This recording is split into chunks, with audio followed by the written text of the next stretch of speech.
and welcome to the Telegraph studios. I'm Alistair Greener and today we're going to be discussing business support. And joining me to give her expert opinion is Professor Lynn Martin.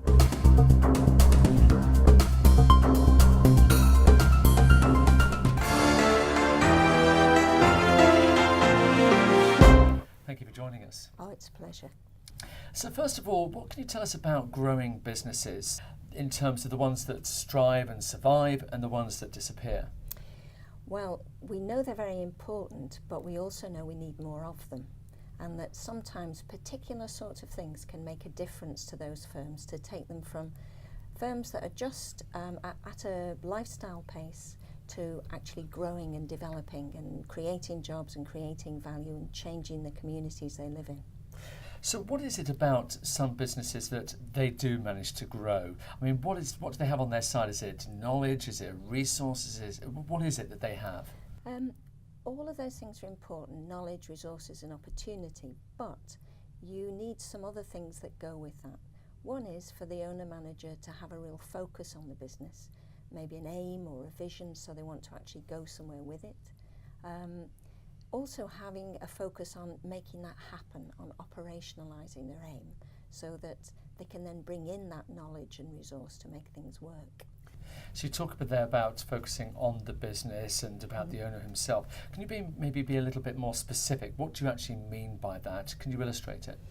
In a lot of businesses, it's really about making a difference. So some companies want to be seen as, benefiting their regional community or national one. So for instance, Moneyline, which is an ethical lender to people in difficult areas and has lent around, 45 million so far. We work with a sprinkler company that currently has 1% of the UK market and would really like to double that as a start. We're working with a funeral director that has a very good reputation locally as a family firm that cares about the people who go through the funeral process. And they want to be known nationally as a caring business, as one with a personal service. It's quite a different approach. So building that national reputation is often the key sort of aim for people, but getting there can be quite difficult. So how can businesses actually learn how to grow? Businesses learn a lot from each other, and the sort of programs that we offer bring them together to do just that. It's very important that owner-managers take time to work on the business, not in the business, because often in a small firm, things often get very busy. You're dealing with problems here and now and not looking at the future, not really being aware of what opportunities there are because you're dealing with a wages issue or a sickness issue or some other issue within the firm. That's been true during the changes in the economy. Things were bad during the recession, but people dealt with that. Now many firms are actually growing again and getting big orders and all the rest of it. Actually, they also present difficulties unless you can sort of take a step back and look at that company. The trouble is, I can hear most business owners saying, similar to what you were saying earlier on, is I'm too busy firefighting, I'm too busy running my operation, I don't have enough time to work on the business or look outside. So how do you help them with that? We have a range of ways to do that, and at the core of those is to help them work on the business, not in the business, which means they focus on where they want to go and what they want to do in that business. And also, that's a very practical thing, because sometimes it's about, well, I'm hoping to retire at this age and I'd like the business to provide me with a nice pension when I do. Sometimes it's about succession in a family firm. But sometimes it's really about, I'd like to grow this business, I'd like it to have double the market share it has now, or I'd like to go overseas with it, or I'd like to make a difference in my community. And I think focusing on the business means you take that aim and you think, how am I going to do this in practical terms? What resources do I need? What knowledge will I need to make that happen? Okay, well, let's talk about the programme itself. So how does the Centre for Enterprise actually help UK businesses? It works with a range of companies from different sectors and different sizes, bringing them together, helping them focus, but also making sure they can access the money, the people, the contacts to actually make things happen. We have a range of programs dealing with very specific things to wider things on leadership, growth and entrepreneurship.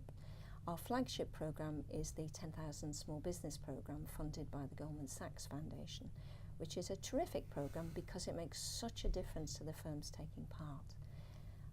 They all have core components, so they all have workshops at which they hear the latest in different areas. Sometimes it's on manufacturing, sometimes it's on changes in tax that will allow them to get rebates for investments and things. So some of those are very specific. We'll also put them in a room with specialists, so they can have like clinic sessions with chartered accountants and lawyers and all the sort of staple support for business. But one of the key things is really to put them together. So we'll put them together in groups of 6 to 8 from lots of different businesses, and they talk about what their challenges are. They work a way through the support of the other businesses, and then the next time they meet, the other businesses challenge them and say, well, what have you done? Have you put that in practice? And if they haven't, there's trouble. So it does encourage them to actually do what they say they're going to do. So are there common needs for businesses based in the Northwest, or are there sort of trends appearing? I think you could say there are common needs in businesses, not just in the Northwest. So that programme I mentioned, the 10,000 Small Business, is run in 4 parts of the country, and we see the same pattern emerging there, in that businesses often need to focus on what their aim is and how to get there. It's a very simple thing to say, but it's very practical. So we bring lots of different sorts of businesses together. To give you an example of how this is a common need, in one group we might have, say, a funeral director with a nuclear physicist, with a creative arts company, a marina, and a woman who makes papier-mâché giants in her social enterprise. So all of those are very different and very different backgrounds and ages and experience, but they all face the same challenges in making their aims work. How do you go about measuring success in terms of supporting businesses? Well, it depends on the aim of the business. So for many, it will be around how to get a really established profile. For others, it'll be about, I'm planning for business exit or for succession if it's a family firm. How am I going to do that as successfully as possible? So we study them over a long time to see what happens. And we also measure things like how many new jobs there were, profitability in the firm, whether they've got the national profile they were hoping to get or the international profile they were hoping to get. And also new jobs, all very important in any area. So how do you manage looking ahead to ensure that businesses actually grow in a sustainable way? Well, one of the things you can do is to encourage them to have a growth plan, not so much a business plan, but a growth plan that basically captures what they'd really like their business to do and what they want for themselves in that picture. And then looking at how to do that, what resources are they going to need to make that happen? And resources can be money, in which case the finance people we introduce them to will help. They can be knowledge specialists to come in and say, well, the reason this isn't working is because of this. But they can also be other companies that will come to their aid in challenging their assumptions, in making them actually carry out some of the things they say they're going to do. And that's one of the most interesting things about it, the way companies come together and develop that long-term loyalty and trust. It's been really, really interesting talking to you.